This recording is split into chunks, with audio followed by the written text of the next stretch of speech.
Prospects for a broad anti-racist social justice movement coming out of that mobilization? There are prospects, but it's going to be very hard. This is a very racist society. I mean, it's pretty shocking.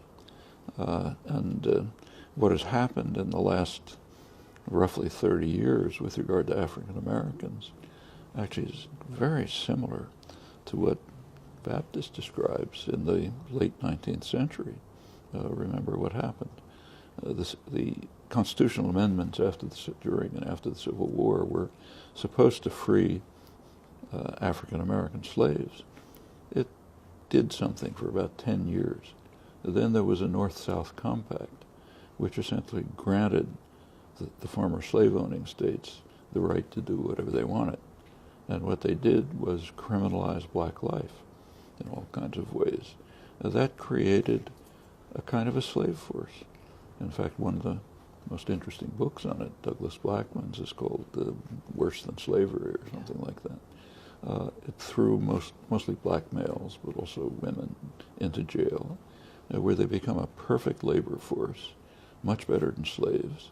If you're a slave owner, you have to you have to keep your capital alive.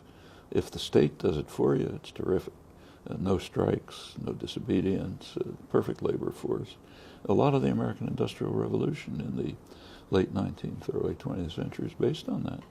Actually, it pretty much lasted until the Second World War, when there was a need for what's called free labor in the war industry. After that come about two decades in which African Americans had a kind of a shot at entering the society.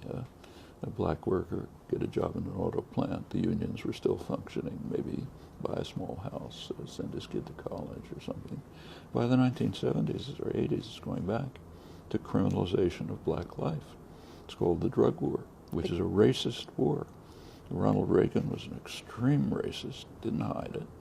And the whole drug war, so-called, is designed from policing up to eventual release from prison to make it impossible for the black male community and more women and more Hispanics to be part of the society. In fact, if you look at American history, the first slaves came in 1619. I mean, that's half a millennium.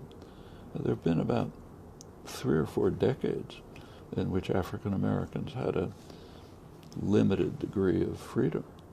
Not entirely, but at least some. Now, of course, it's for black elites, there's some privileges, but I'm talking about the mass of the population, which has been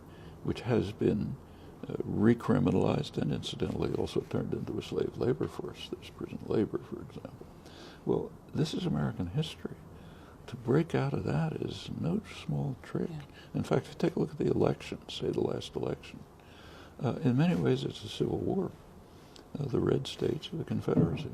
It extends a little beyond, but that's pretty much what it is. Yeah. And of course, this is a real battle.